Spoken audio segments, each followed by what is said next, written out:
Hi, this is Jim Starkweather, the publisher of KitMaker Network, and welcome back to KitMaker Unboxings. Yes, I know, it's been like freaking years. Yeah, it's been a long time.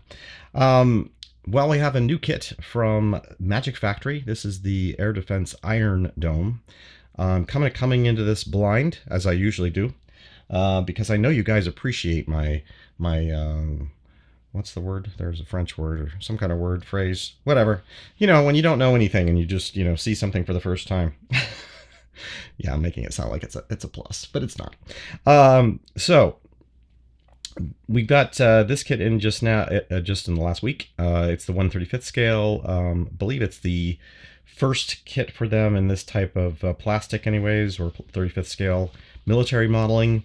And it says on the box here, obviously 2001, so I'm not sure their numbering system, but obviously they're going to go 2001, 2002, I would assume, and upwards. None of that 35001 for them. Precise appearance replica and simple assembly. Launcher and data link antenna can be built or to operate up to operational or transportation mode. Metal hydraulic piston rods provided for convenient and firm assembly. Missiles provided for separate display. The kit can be made to Israeli or US version. Photoetch and new detail sets provided for richer details and easier assembly. On the side, they've got some different painting combinations that comes either in desert sand or kind of an olive drab, it looks like, which I'm sure those aren't the colors, but bear with me. They have a Facebook, Twitter, and some kind of Chinese websites. Sorry, immediately didn't think there for a second. Okay, so the system have intercepted hundreds of rockets or artillery barrages fired to populated areas ever since its services. In May 2021, when the intense conflicts between Lebanon and Israel came to its peak. Really? That was going on in 2021? That goes to show that COVID just knocked that right out of the news cycle. There were over 4,000 rockets fired from Hamas within 10 days, 90% of which were intercepted by Iron Dome. Then the images of the interceptors with exhaust flames trailing were published on headlines of media at once. The system has become a brand new star weapon. Okay. All right, well, let's go ahead and open her up and see what's on the inside. I have taken a slight peek, but nothing detailed yet. All right, so inside you can see we've got some beige plastic with two resin, it looks like, figures, both female, with some actually they don't have sidearms, but with some assault weapons there, and I guess this one arm that obviously is separate and goes with the weapon. But some nice detail on this figure. Let's take it out of the box and out of the package and get a less glary look at it. So you can see very nice details. Not sure how close I can get it with facial expression, but you can kind of get a good look there. And the hair's nice. Let me get this in shot. The arm is I can't quite. Oh, I see. This is the top section. This is the bottom of her arm. So this is actually her fingers down here that I'm holding. So some very delicate finger work there. And then the assault weapon also looks, if I can get the camera to focus, there we go. Assault weapon looks good as well. All right, so the other figure looks very similar, just a slightly different pose, but I'll put her up in the bag here and you can kind of see the pose she's in. Now that we've seen the quality of the resin.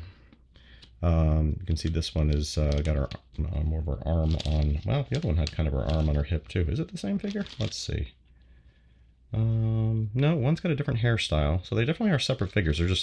They're in kind of a similar pose. This one's got a ponytail, and the other one had more long hair. Okay, so then we move on to the actual beige plastic, and you can see some crisp here detail. They're unfortunately not separable bags, so I'm going to have to clip this part out, but I'll need some scissors. Okay, this first piece is fret E, and looks like it's got just general detail pieces on it. You can see some nice detail there on the anti-slip flooring, maybe some radio or some other kinds of control bits, some kind of generator engine piece, more anti-slip, and some door panels with some nice hinge detail there, and some fine detail on these last couple of pieces there with the whatever those are, 65 and 64. This is a dual piece with missiles? Can't tell what those are. Tubes. Tube-like things. And of course there'll be photos at the end of this review, as always, showing you probably more detail of these pieces close up, but same fret, obviously. And then moving on, we've got a massive fret here. I mean, obviously this is not a complex kit in terms of the actual, or not a complex vehicle slash weapon system. So it's not a vehicle, obviously, but it's a weapon system. So, you know, you saw from the box, it's basically a big box that fires missiles. So, but it looks like some time and energy was spent into getting this right. You're seeing a lot of like small details like these bits here, which hopefully are correct to the actual Iron Dome system. And I'm sure for the, and this one's repeated 4 times. For the people who are obviously more experts on this, like the Desert Eagle Publishing kind of folks, Mike, I'm sure, will have a take on this. And let's see, this one is, again, more just kind of structural bits with some more of that tubing, structural underpinning bits. There's the actual missiles, so you can see them there. Not sure what this is, maybe some kind of way to service them or something along those lines. And then we have the, looks like the lower floor bit and more structural cross member pieces. So this one is, again, got some little fine, looks like air venting along this section here. And the floor bit has, again, some anti-slip pieces on it. In terms of the crafting, the quality of the plastic, it looks very good. I mean, I don't see any signs of flash, obviously, but there's just the detail of these, you know, opening sections here are very nice, probably for fit more than anything else to get to firm that up and build the kit. And then we have the Photoetch. So these are obviously straps or some kind of pieces that are going to get replicated quite a bit across the kit, along with some other detail sections. Clear plastics over this, I guess, which is nice. That's a nice addition to kind of keep it from getting fingered, oiled up, and so forth. So I don't have to deal with that. I'm going to leave that out for photography purposes. And then we have the decal set, which this one is a Ziploc. Zip and take out. And decal wise, very small, obviously a lot of labeling and warnings and things and vehicle things. These blue reflector bits, I think. And probably warning things. Hey, this is explosive, beware. Again, it says that you can do it in either Israeli or US variants, so maybe some of these are in, I'll probably see that once I take the photos, but I can't read them right now. But maybe we'll see if they're in English and Israeli.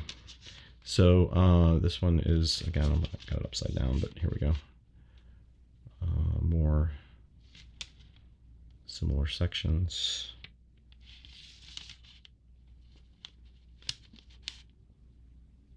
And then we have some metal bits, so some pins, it looks like, or tubing, metal tubing, and some wire, heavy really stiff metal wire. Some longer tubes and some shorter tubes. And lastly, the manual, which we'll take a look at.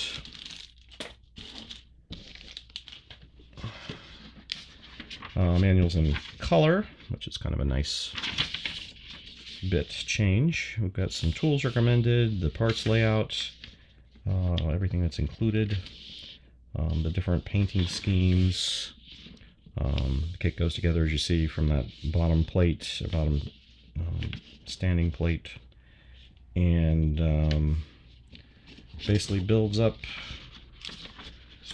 to some of the control systems, probably the firing systems, and that's a little seat there. And then these are those pieces, I guess these are maybe some of the hydraulics to actually raise it and lower it, and the actual stands. Quite detailed instructions. Seems like they could have skipped along faster, but they've gone into some detail about each little section, which is nice. And then we actually put the where did we put the box? Oh, here we go. Well, that section goes together pretty easily, it looks like, and then gets mounted on the thing. I'm assuming that this actually can move up and down based on the parts that they've given us and so forth. So, or maybe you have to deploy it to either up or down, but I'm not 100% sure on that. Did it say on the cover? And I read it and I just ignored that part. And here's the deployable. Is that a satellite or some kind of ground laser or something, like, so they can communicate with them? And, or the tracking, probably the tracking system, maybe, I guess. I don't know. I is not an expert on this. Okay, so then we have the actual paint schemes again, so you get all the different colors and the two schemes, and we're done. So that was real quick, but let's go ahead and take a look at those detailed photos, and then we'll come back and conclude.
Well, I hope you enjoyed that preview of the new Iron Dome kit from Magic Factory. We'd like to thank them for sending us a sample, and we will be looking for someone to do a full build review. So if you're interested, please contact either myself at publisher@kitmaker.net or Darren Baker at darren.baker, Baker, at kitmaker.net, and let us know that you're interested. We will definitely send that off to you and get hopefully get one back from you as quickly as possible, but obviously we'd like it done well. Um, and what else is there to say? I mean, it looks like it's a very niche kit in terms of the type of not being an armor kit, not being a vehicle. I'm hopeful that obviously they have more in their lineup that are coming out soon to give armor modelers a little more kind of a broad spectrum. I think it's difficult for any plastic model company to come out with a niche kit like this, and then I mean, I hope they're not looking for like massive return on such a kit that like is only going to appeal to people of that genre, time period, and so forth. So, but as long as their expectations are in line with what the model community out there is looking for, then I think they'll do fine, because they certainly look like, from a production standpoint, instructions, layout.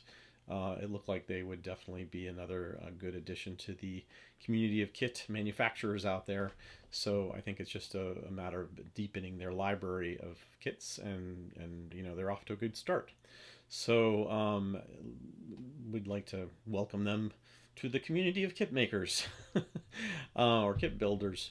Not that we're a kit builder, we're not a kit builder, but we've certainly been around for now 20 something years, so we've been doing this for a while.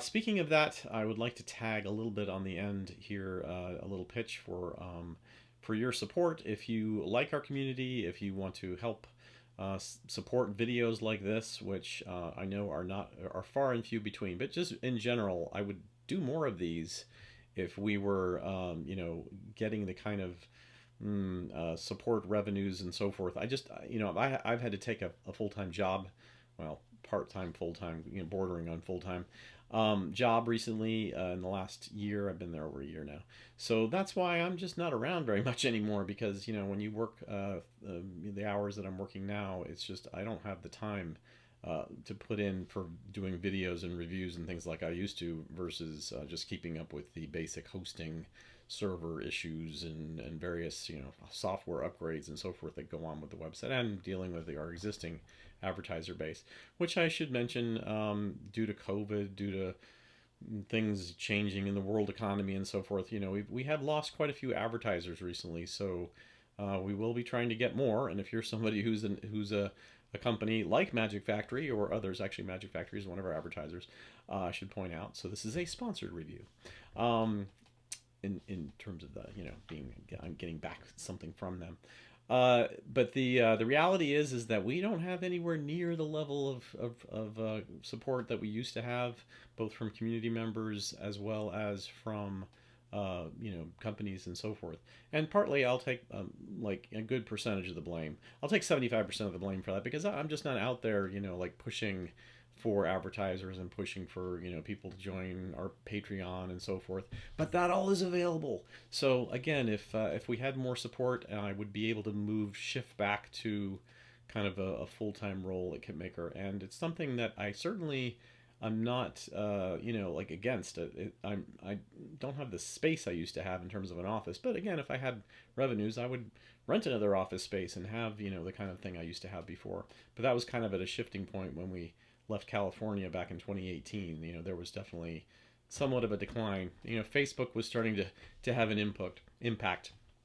But that said, I think social media and things like Facebook and stuff, while they're great, I honestly think that we're going to see a shift back to more genre specific websites and so forth. And I don't think that the long term viability of social media in terms of the hobby is going to be a lasting thing. I think people realize that, yeah, well, it's great to get your model photos and stuff out there and get lots of people reacting to it. That's all one component, right, of sharing, just like going to a show and sharing your model. But there's all sorts of other aspects to the hobby that are about sharing knowledge and information and so forth. And Facebook, until they change, and I don't think they will, they're just not very good at that. I mean, they're not a resource to go look up things and find stuff. And well, I'm not saying that we've become a better resource since our site switch over. That's still yet to be seen.